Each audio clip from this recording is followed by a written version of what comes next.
हमारे देश में औरत तालाब पर, नदी पर और दरिया के किनारों पर बेनयाम तलवारों की तरह नजर आती हैं। नहाते हुए, तैरते हुए और कपड़े बदलते हुए। वो सिर्फ साड़ी में होती हैं, ब्लाउज तक इन्हें नसीब नहीं। मैं सैकड़ों औरतों को बेनयाम तलवारों की तरह देख चुका था, पर कभी मेरे जज्बात बेकाबू नहीं थे। लेकिन आशा के हुस्न ने मुझ पर जैसे कोई मंतर सा फूंक दिया था, अपनी तरफ जैसे वरगलाता ही जा रहा था। मैंने कभी ऐसे बेपनाह पुरकशिश जिस्म और जिस्म के ऐसे खजाने कभी नहीं देखे थे। मैं इसकी तरफ दबे कदमों से बढ़ता रहा। वो किनारे पर खड़ी हुई थी, इसकी पुश्त मेरी तरफ थी। इसके लंबे लंबे स्याह बालों से पानी के शफाफ कतरे मोतियों की तरह टपक रहे थे। इसका जिस्म मेरे अंदर कयामत ढा रहा था। मैं जैसे ही इसके बिल्कुल करीब आकर अपने बाजुओं को फैलाकर इसको अपनी बाहों में जकड़ना चाहा, वो एकदम से गायब हो गई। मैं घबराकर इधर उधर देखने लगा। मुझे अपनी नजरों पर यकीन नहीं हो रहा था। मैं समझा शायद ये मेरा वहम है, कोई ख्वाब है। मैंने अपनी खुली आंखों से कोई ख्वाब देख लिया हो। मैं अपने बदन को झटकने लगा और इस वहम और इस ख्वाब से बाहर आया। ये एक हकीकत थी। मैं तालाब के किनारे खड़ा हुआ था। इसके कपड़े एक कदम पर पत्थर के नीचे दबे हुए थे। ये क्या है? आशा गायब कैसे हो गई? इसे किसी ने गायब कर दिया। कहीं वो खुद से गायब तो नहीं हो गई? मेरे इदारों को भांप कर इसने ब्याह से पहले अपनी इज्जत बचाने को तो तरजीह नहीं दे दी? क्या वो ऐसा मंतर जानती थी कि अपनी इज्जत को बचा सके और नजरों के सामने से गायब हो सके? मेरे दिलो दिमाग में अजीबो गरीब से ख्यालात आने लगे। अगर वो ऐसा चाहती तो वो बहुत पहले ही कर चुकी होती, और सिर्फ मेरे लिए नहीं, अपने पिताजी के लिए भी उस कमरे से गायब हो सकती थी जिसमें उसके पिताजी ने उसको बंद किया हुआ था। मैं घबराते हुए चारों तरफ देखने लगा और आशा आशा पुकारने लगा। आशा, तुम कहाँ हो? मेरी आवाज सुन रही हो? पर मुझे कोई जवाब नहीं मिल रहा था। फिर मैं दीवानों की तरह उसका नाम पुकारता रहा। मैं हैरत और परेशान था कि वो कहाँ गई, इसे किसने और क्यों गायब कर दिया, या फिर वो खुद गायब हो गई मुझे सताने के गर्ज से। क्या वो मुझे कोई सबक तो नहीं सिखाना चाहती? मैं आसमान की तरफ देखकर उससे माफिया मांगता रहा और कहता रहा कि आशा, तुम वापिस आ जाओ। हम शादी से पहले ऐसी कभी कोई हरकत नहीं करेंगे। प्लीज भगवान के लिए सामने आ जाओ। मैंने चंद लम्हों तक इसके जवाब का इंतजार किया। इसका जवाब ना मिला। अचानक मुझे ख्याल आया, कहीं यह हरकत आशा के पिता की तो नहीं है? किसी साधु या जादूगर से उसने तो उसको गायब नहीं करवा लिया? वो ऐसा करवा सकता था, ये उसकी इकलौती बेटी है। बंगाल में ऐसे बड़े बड़े जादूगर बैठे हुए हैं कि अपनी जगह बैठे बैठे भी बहुत से काम कर सकते हैं। वो काले मंत्रों के माहिर हैं। इसका ख्याल आते ही मैंने आशा के कपड़े उठाए और लड़कते कदमों से मंदिर की तरफ चल पड़ा। इस वक्त मेरा सीना गम से घबरा रहा था।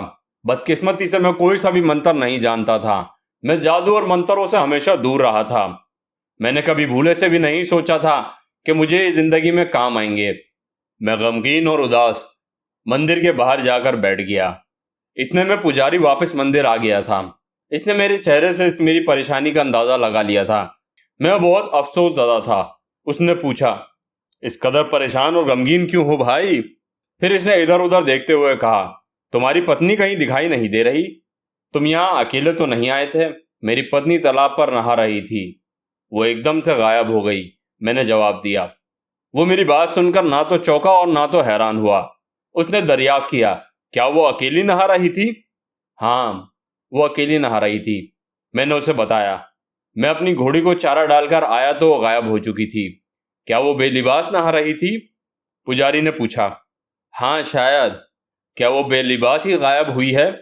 हाँ, उसके कपड़े तो मेरे पास हैं। मैंने उसे बताया कि वो तालाब में नहाकर किस आलम में खड़ी थी। उसने कहा, अरे मैं तुम दोनों को ये बात बताना भूल गया कि तालाब पर किसी भी हुस्न और जवान औरत का बेलिबास नहाना ठीक नहीं है। इस गांव की औरतें इस तालाब पर आकर बरहना नहाती थीं। एक दिन माँ साधु यहाँ आए थे। उन्होंने औरतों को इस बेहयाई से मना किया था, पर औरतों ने इनकी एक न सुनी। शायद इसलिए कि बेलिबास होकर नहाने में एक अजीब तरह की लज्जत महसूस होती है। फिर साधु ने इस तालाब पर काला मंत्र पढ़कर फूंक दिया और कहा कि जो औरत भी इस तालाब पर बरहना नहाएगी वो कुछ दिन के लिए परिंदे में तब्दील हो जाएगी। सामने वाले दरख्त पर जो कबूतरी बैठी हुई है वो तुम्हारी बीवी है। इसे बरहना हालत में नहाने की सजा मिली है। हमें मालूम नहीं था। मैंने उसे गिड़गिड़ाते हुए कहा, हमें क्षमा कर दें महाराज। इस साधु ने मुझे इस मंत्र का तोड़ बताया हुआ है। इसने मुझसे कहा कि अगर जो औरत बेदिहानी में ऐसी हरकत करे तो उसको परिंदे से दोबारा इंसान बनाया जा सकता है और उसकी सज़ा माफ़ कर दी जाएगी। फिर कुछ ही देर में वो अपनी हालत में आ जाएगी। तुम फिक्र ना करो, क्योंकि तुम दोनों मुसाफिर हो, इसलिए तुम्हें माफ़ किया जाता है। फिर इसने मुझसे कहा कि मैं आशा के कपड़े किसी टोकरी में रख कर लेकर आऊं। मैंने ऐसा ही किया। थोड़ी देर तक वो मंत्र पढ़ता रहा और उसने कबूतरी को कमरे की तरफ जाने का इशारा किया और फिर मुझसे कहने लगा, जाओ, तुम्हारी बीवी असली हालत में आ चुकी है। जाओ उधर जाके उसको कपड़े दे दो। मैं भागा भागा जल्दी से गया। मैंने जब जाके देखा तो आशा बिल्कुल अपनी असली हालत में थी। फिर वो मुझे देखकर उसी हालत में मुझसे लिपट कर रोने लगी। जैसे ही वो संभली, थोड़ी देर बाद मैंने आशा को बताया कि वो क्यों कबूतरी बन गई थी। अब हम लोग संभल चुके थे। अब हमें भूख सता रही थी। मैंने जाके पुजारी से पूछा कि यहाँ करीब में कोई खाने को मिल सकता है क्या। उसने बताया कि गांव में एक सराहा है, वहां मिल सकता है। फिर मैं आशा को अकेला छोड़कर शेरनी पर बैठकर गांव से रवाना हो गया। थोड़ी ही दूर चला था कि मेरे दिल में शैतानी वसवसे आने लगे। कहीं मेरी गैर मौजूदगी में आशा को वो अकेली समझकर पुजारी अपनी हवस का निशाना तो नहीं बना लेगा। पुजारी भले 40-50 साल का हो, लेकिन इसकी सेहत एक नौजवान की तरह है। इसके हमारे ऊपर एहसान तो बहुत हैं, पर इंसान की नीयत का भरोसा नहीं किया जा सकता। खैर, भगवान का नाम लेके गांव के मैं उस सराय होटल के ऊपर पहुंच गया। मैंने गांव पहुंचकर एक सराय के होटल से खुदनोशी का सामान ले लिया। वो हमारे लिए काफी हद तक था। हम खा भी लेते और बचा भी लेते और सफर में भी इस्तेमाल कर सकते थे। मैंने होटल वाले से ही पुजारी के किरदार के बारे में पूछा कि वो कैसा है, इज्जतदार है या फिर उसकी नीयत में खोट तो नहीं है। उसने मुझे बताया कि वो एक अच्छा इंसान नहीं है। औरत इसकी एक बहुत बड़ी कमजोरी है। इसने गांव की कुछ औरतों की बेहुरमती की है, इसलिए कोई औरत इस मंदिर में पूजा पाठ के लिए अकेले नहीं जाती, अपने मर्दों के साथ जाती है या फिर 2-4 औरतें मिलकर जाती हैं। वो तो किसी औरत को भी अपनी पसंद बना सकता है। जब कोई औरत अकेली जाती है तो वो इससे कहता है कि तालाब पर जाके बेलिबास होकर नहा लो। जब वो पूरी तरह बेलिबास हो चुकी होती है तो फिर इसे मंत्र के जोर से कोई ना कोई परिंदा बना देता है। फिर उसे रात को असली हालत में लाकर उसकी इज्जत की धज्जियां उड़ा देता है। जब तक उसका दिल नहीं भरता वो इस औरत की धज्जियां उड़ाता रहता है। उस औरत को वो अपने मंदिर में ही रखता है। इसे दिन में परिंदा बना देता है और रात को असली हालत में औरत। लेकिन ये एक अजीब सी बात है कि जिस औरत के पर कृष्ण की मूर्ति होती है वो भले बेलिबास क्यों ना हो, पुजारी उसको परिंदा नहीं बना सकता। मैंने इसे एतमाद में लेकर आशा के बारे में बता दिया तो उसने मुझे अपने पास से एक छोटे साइज की कृष्ण की मूर्ति दे दी। तुम यहाँ से फौरन रवाना हो जाओ। हो सकता है वो तुम्हारी बीवी को तालाब पे जाने पर मजबूर कर रहा हो। जब तक ये मूर्ति उसके पास रहेगी उसके ऊपर मंत्र का असर नहीं होगा। मैं फौरन ही शेरवानी पर सवार होकर मंदिर की तरफ दौड़ने लगा। मैं ये सोच रहा था कि वो क्यों आशा को फौरी ही असल रूप में लेकर आ गया था। वो चाहता तो वो उसको काफी टाइम तक परिंदा रख सकता था। आखिर इसकी ये चाल तो नहीं थी हमें यहाँ रोकने की। फिर मुझे अचानक इसकी बात का ख्याल आया कि इसने बातों ही बातों में मुझसे कहा था कि मैं यहाँ 2 दिन तक रुक कर फिर अपना सफर जारी रख सकता हूँ। ये बहुत खूबसूरत और पुरसुकून गाँव है। ये बात इसकी सच थी। ये गांव तो बहुत खूबसूरत और पुरसुकून था। शायद मैं आशा से मशवरा करके यहाँ रुक भी जाता, लेकिन इस वाक़ये ने मुझे खौफजदा कर दिया था और यहाँ से जल्द और जल्द निकलने पर मजबूर कर दिया था। जब मैं मंदिर में पहुंचा तो मुझे पुजारी और आशा कहीं दिखाई न दिए। मैं तालाब पर आ गया तो देखा कि आशा बेलिबास बेनियाज पानी की तरफ चली जा रही है। एकदम मैंने झाड़ियों की तरफ देखा। मैंने आशा को आवाज लगाई पर वो नहीं सुन रही थी। मैंने झाड़ियों की तरफ देखा तो पुजारी चोर निगाहों से मेरी बीवी को देख रहा था। इसे देखकर मेरा खून खोल गया और वो मुसलसल मंत्र पढ़ रहा था। इसकी नजर मुझ पर नहीं थी। मैं आशा की तरफ लपका। आशा, रुक जाओ, 1 मिनट ठहरो, पानी में नहीं जाना। आशा ने जैसे ही मुझे देखा वो शर्म से लाल हो गई। उसने फौरन ही कपड़े उठाकर पहनना शुरू कर दिए। जब मैं इसके करीब पहुंचा तो मैंने इसके हाथ में कृष्णा की मूर्ति थमा दी। वो शर्म से बिखरने लगी। वो मुझसे कहने लगी, मुझे शर्म आ रही है, मुझे इस तरह मत देखो। मैंने फौरन ही इसकी तरफ से मुंह घुमा लिया और कहा कि इस मूर्ति को हाथ से मत छोड़ना, जल्दी से कपड़े पहन लो। आशा ने शर्म से आंखें बंद कर लीं। इसने मेरी इस हरकत को कुछ और समझा था, इसलिए इसने कोई तस्करा नहीं किया। इसने कपड़े पहन लिए तो मैंने इसकी तरफ मुंह घुमाया और कहा, जल्द से जल्द हमें यहाँ से निकलना है। जो भी हमारा सामान है वो इकट्ठा कर लो। अभी कुछ बताने का वक्त नहीं है, मैं तुम्हें रास्ते में बताता हूँ। आशा मुझे हैरत से देख रही थी। मैंने उससे कहा, ये पुजारी नहीं, ये एक नंबर का शैतान है। वो कुछ नहीं समझी, हैरान थी। फिर हम दोनों घोड़ी पर सवार हुए और वहां से निकल चले। अब हम लोग सफर में थे। मुझे थोड़ी ही दूर जाकर लकड़ी की एक झोपड़ी सी नजर आई। अंदर जाकर देखा तो वहां पर एक चारपाई रखी हुई थी और एक छोटा सा चूल्हा जमीन पर रखा हुआ था और कुछ टूटे फूटे और साबुत बर्तन पड़े हुए थे। इसमें सूखी हुई चाय की पत्ती और चीनी थी। हम दोनों सुबह से ही भूखे थे। मैंने होटल से पराठे, शहद और रसगुल्ले ले लिए थे। मैंने नाश्ता करते हुए आशा को सारा माजरा समझाया। फिर मैंने उससे पूछा कि दोबारा नहाने के लिए तालाब पर क्यों गई थी।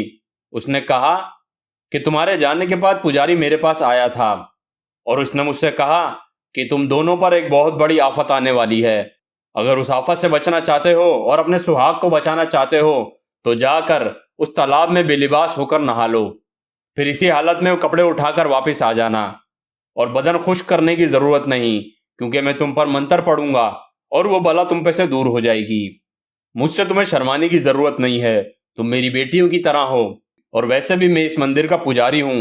इतना कहकर उसने मुझे अपनी बातों में उलझा लिया। न जाने मुझे इस लम्हे क्या हुआ, मैं इसके सामने ही बेलिबास हो गई और तालाब की तरफ चल पड़ी। मैं नहाने के लिए तालाब पर उतर ही रही थी कि तुम आ गए। खैर, इस किस्से को हमने वहीं खत्म कर दिया। मैंने कहा, अब घबराने की कोई जरूरत नहीं है, अब हम लोग सेफ हैं। अब हम इस झोपड़ी का जायजा लेने लगे। इस झोपड़ी में कौन और क्यों रहता होगा? ये जंगल के बीचों बीच है। खैर, हमें इससे क्या गर्ज, हमें तो कुछ देर सर छुपाने की जगह मिल गई। हम दोनों चारपाई पर लेटकर पुजारी की बातें करते करते सो गए। नींद इसलिए भी हमें गहरी आ गई कि रात को हमने सफर किया था और सुबह हमारे साथ ये वाकया हो गया। कुछ ही देर में मैं नींद से बेदार हुआ और अंगड़ाई लेता उठ ही रहा था कि सामने नजर पड़ी तो मेरे होश ही उड़ गए। इस झोपड़ी के दरवाजे पे एक बहुत बड़ी सी नागन बैठी हुई थी। कुछ लम्हों तक मुझे अपनी नजरों का धोखा लगने लगा, पर यह वहम नहीं था। मैंने फौरन ही आशा को जगाया। उसने जैसे ही नागन को देखा तो वो भी खौफजदा हो गई और मुझसे लिपट कर अपना चेहरा छुपाने लगी। दूसरे ही लम्हे हम दोनों ने जो मंजर देखा वो हमारे ख्वाबों में भी नहीं आ सकता था। इस नागन का फन एक औरत की शक्ल में तब्दील होने लगा। चंद लम्हों बाद हमारे सामने एक ऐसी नागन खड़ी थी कि जिसका चेहरा औरत का हो और बाकी आधा जिस्म नाग का। बहुत ही हसीन चेहरा था, बड़ी बड़ी आंखें थीं और बहुत खूबसूरत थी। इनमें मोहब्बत की बेपनाह कशिश थी। हम दोनों हैरान नजरों से इसको देखे जा रहे थे। फिर उसी चेहरे से इसने बोलना शुरू कर दिया, तुम दोनों इस कदर गहरी नींद सो रहे हो, तुम्हें मालूम है तुम्हारा दुश्मन तुम्हारे ताक़ुब में आ रहा है। इसकी आवाज में बड़ी कशिश थी। इसके इंसानी चेहरे और बात करने के अंदाज ने हमें एक झटका सा दिया था कि ये सांप होकर बात कैसे कर रहा है। सांप तो बात नहीं करते, ये एक हैरत अंगेज बात थी। मैंने उससे बात करने की कोशिश करी। हमारा कौन सा दुश्मन? तुम कौन हो और हमें कैसी जानती हो? मैंने खुद को संभालते हुए कहा, मंदिर का पुजारी और कौन। इसने जवाब दिया, तुम दोनों कृष्णा की मूर्ति के बाइस महफूज रहे हो। अगर ये मूर्ति ना होती तो आशा की इज्जत बचाना मुमकिन ना होता। लेकिन वो किस लिए हमारा ताक़ुब कर रहा है? हमने तो उसको कोई नुकसान नहीं पहुंचाया। मैंने उससे कहा, इसलिए कि इतने अरसे में आशा उसका पहला शिकार है जो उसके हाथों से निकल चुका है। पुजारी एक ऐसा इंसान है कि अगर उसका किसी लड़की के ऊपर दिल आ जाए और वो अपने उसको जाल में फंसा ले तो वो उसको छोड़ नहीं सकता। आशा पहली लड़की है जो उसके जंगल से निकल चुकी है। वो अपनी इस बेइज्जती का बदला लेने के लिए तुम्हारे पीछे आ रहा है। उसने आशा को बेलिबास देख लिया था और आशा के बदन को देखकर वो पागल सा हो गया था। वो इस वक्त तक चैन से नहीं बैठेगा जब तक वो आशा को हासिल ना कर ले। तो हम क्या करें, कहाँ जाएं? हम इसके हाथ से कैसे बच सकते हैं? आशा ने घबराते हुए उससे पूछा, क्या इससे बचने की कोई सूरत मौजूद है? तुम दोनों मुझ पर एक दया करो, मुझे तुम्हारी मदद की जरूरत है। उसने कहा, मैं अपने इल्म की मदद से इस पुजारी को भटका दूंगी। इसे फरेब दूंगी, मैं आशा बन जाऊंगी, वो मुझे आशा समझकर बेहुरमती का निशाना बनाएगा तो मैं उसको डस के उसको वहीं मार दूंगी।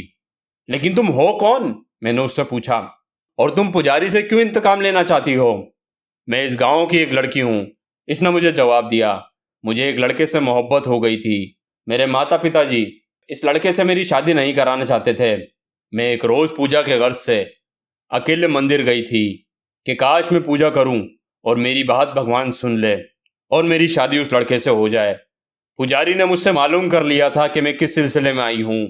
वो मुझे एक बहाने से एक कमरे में ले गया, अपने इल्म से मुझे कपड़े उतारने पर मजबूर किया और मेरी मजबूरियों का फ़ायदा उठाने लगा।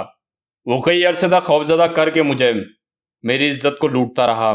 फिर एक रोज़ इसने ना सिर्फ मुझे, मेरे महबूब को भी मौत के घाट उतार दिया।